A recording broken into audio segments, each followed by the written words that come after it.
Bonjour Catherine. Oui. Donc vous avez accepté de témoigner sur votre expérience de la méthode SPGC, je vous en remercie. Est-ce que vous pouvez nous dire quelle était votre situation au moment où vous avez découvert la méthode SPGC?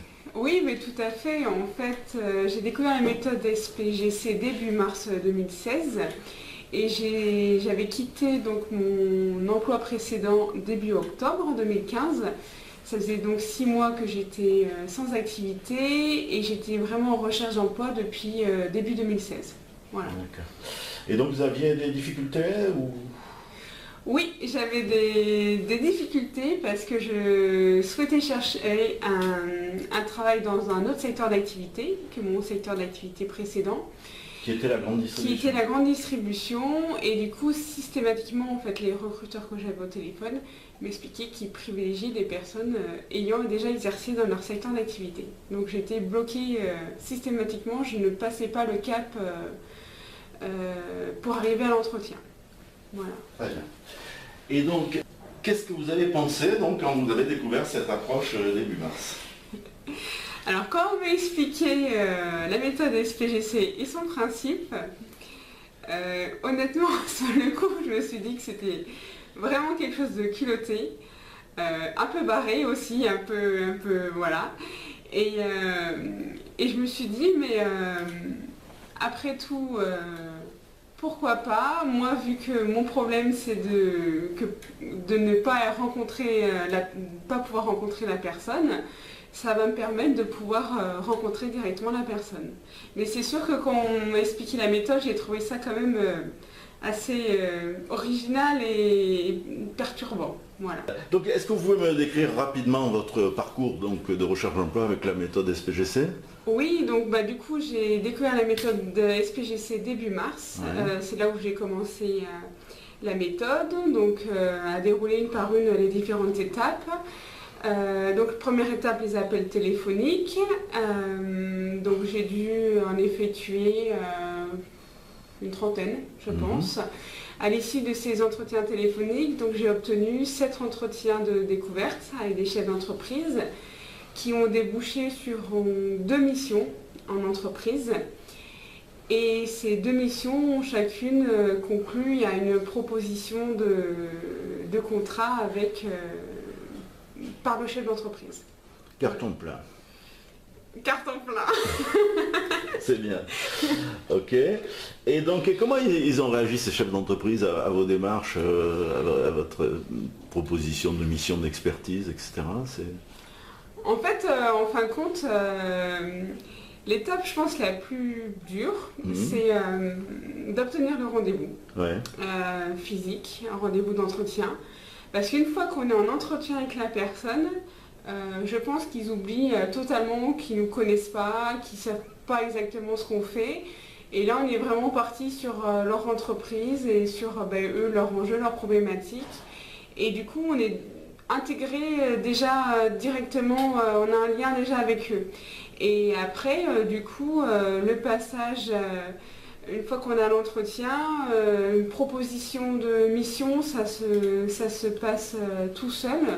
La mission se passe tout seul. Voilà, c'est une fois qu'on a déjà, on arrive pour l'entretien, le plus dur est fait. Voilà. Après, ça se déroule beaucoup plus facilement. D'accord. Donc vous avez obtenu en fait 2 postes à temps partiel pour faire un temps plein. Oui. Et donc vous êtes satisfaite des postes que vous avez obtenus en termes de contenu, de mission, de rémunération, etc.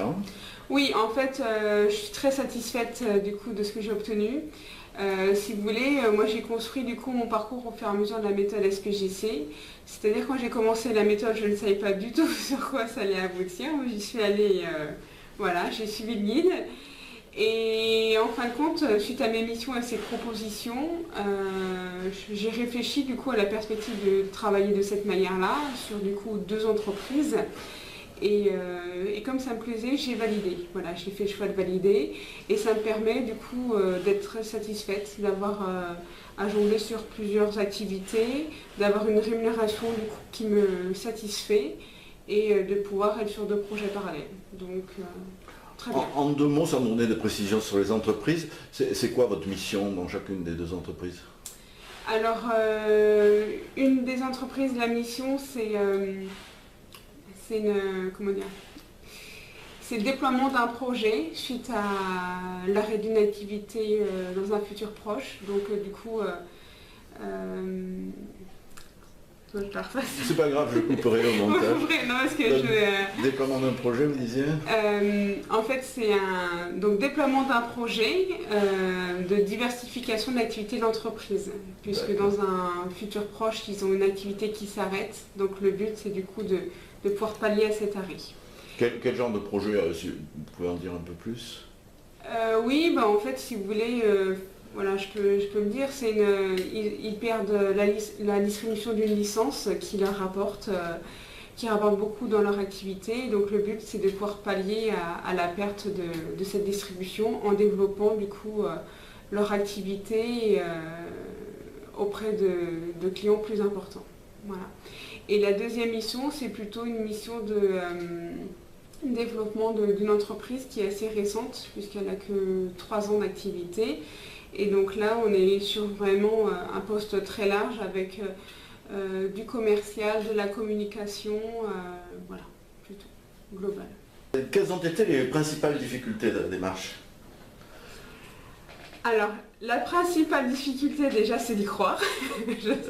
C'est basique, mais je pense que si on applique la méthode sans y croire, on n'y est pas convaincu et on va faire les choses mais sans le faire avec le cœur.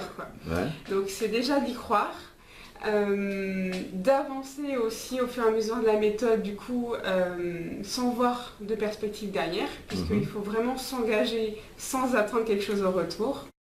Voilà, et puis après aussi se faire violence parce que ça nous oblige à faire des choses qu'on n'avait pas l'habitude, donc faire des démarches téléphoniques, rencontrer des gens qu'on ne connaît pas du tout, qui ne nous connaissent pas, et du coup il faut passer ces barrières personnelles. Voilà. D'accord.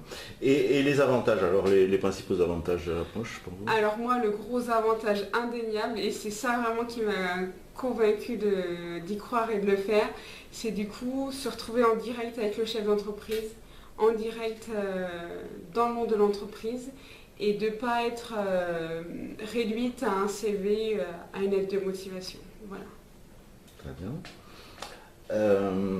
Est-ce que cette expérience a changé un peu ou beaucoup votre vision des relations employeur-collaborateur? Et si oui, comment? Mais complètement, parce que moi j'avais toujours été salariée dans une grande entreprise. Donc j'avais vraiment une relation entre, même si j'avais un poste à haute responsabilité, j'étais quand même salariée, employée de la direction.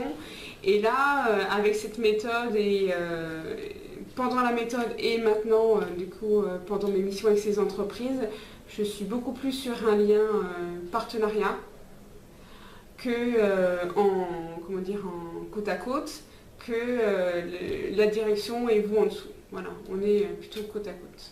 Voilà. Très bien.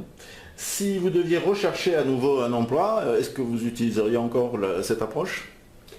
À coup sûr, parce que du coup, c'est vrai que ça nous apprend à mener le dialogue, à mener des entretiens complètement différemment. Et je trouve cette méthode vraiment puissante. Et je me suis amusée, je devrais le dire, vous comprenez, je me suis amusée à du coup tester cette méthode différemment, c'est-à-dire que j'étais reçue, je me suis positionnée sur des candidatures classiques et j'ai essayé de transformer une annonce CDI en annonce temps partiel ou pour compléter mes contrats et ça marche. Ça marche. Donc c'est vrai que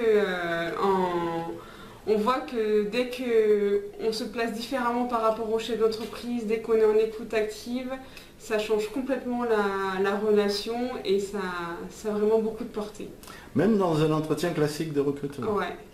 Et vous n'avez pas donné suite en fin de compte? Et en fin de compte, je n'ai pas donné suite parce que honnêtement, quand j'ai commencé à entamer les démarches, je n'imaginais pas arriver jusque-là, qu'ils allaient accepter, et finalement j'ai refusé parce que géographiquement c'était loin de chez moi, juste pour un côté pratique, mais sinon c'était incroyable.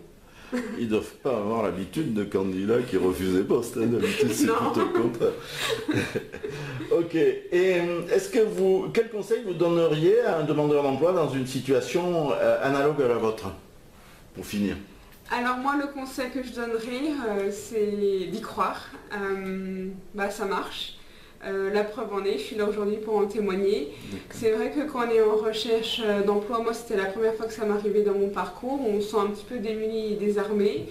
On a une succession de noms. On pense que de répondre à des candidatures, c'est ça qui va vraiment amener à quelque chose. Et du coup, la méthode SPGC est quand même assez perturbante parce que ça nous oblige à s'engager quand même pleinement dans une démarche sans savoir ce qu'il y aura derrière. Ça se fait pas en 15 jours, mais par contre, ça a des retombées, il faut être patient et ça vous apportera beaucoup sur vous-même et pour rencontrer différents acteurs dans des entreprises de taille différente ou de secteurs complètement différents qu'on a déjà connus. Donc, vous dites qu'il faut être patient, mais en fin de compte, ça a été assez vite pour vous, puisque... Oui, ça a été très vite, parce que du coup, j'ai commencé début mars, et puis, on va dire début juillet, j'avais 2 contrats avec des entreprises. Et même le premier, c'était avant? La première mission, ça a été début mai. Voilà, la deuxième, début juillet, et ça s'est terminé, les 2 contrats conclus début août. Donc, d'accord. Est-ce que vous avez travaillé sur les modules en ligne? Non, moi ce que j'ai vraiment travaillé, c'est le guide complet qui résume tout. D'accord. Ça, c'était pour moi la base. Et ça vous a suffi? Ouais. Les outils de création de valeur, vous les avez pas utilisés? Après les outils, j'y suis allée quand... au fur et à mesure de l'avancée de la méthode, je suis allée consulter des outils par rapport aux situations dans lesquelles j'étais pour retrouver... voilà. Donc vous les avez quand même utilisés? Oui, je les ai utilisés, mais plus partiellement.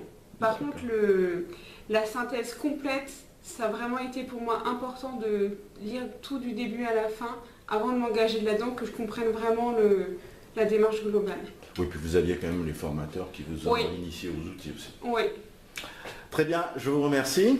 Mais de rien.